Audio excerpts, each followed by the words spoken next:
аты шертпек деп аталады. Бұл ойында балаларда ептілікке, мергендікке үйретеді. Бұл ойында балалар шерту арқылы осы асықтарды ұтып алып, көбірек ұпай жинап алу керек. Міне, мысалы, сендерге осындай асықтар беріледі.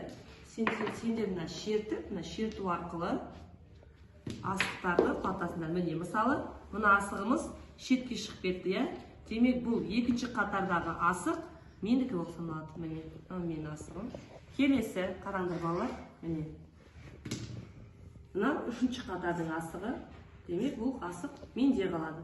Және бесінші қатардың асығы менде қалады. Осы асықтарды ұтып алып, өздеріңе асықтар, өздерің ұпайлар жинайсыңдар, жарай ма?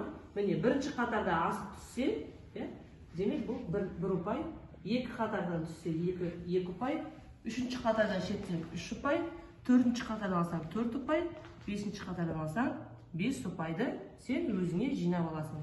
Түсінікті ме сендерге балалар? Түсіндіңдер ме? Қалай ойнау керек екенін? Қазір мен қайтадан асықтарды қояйын.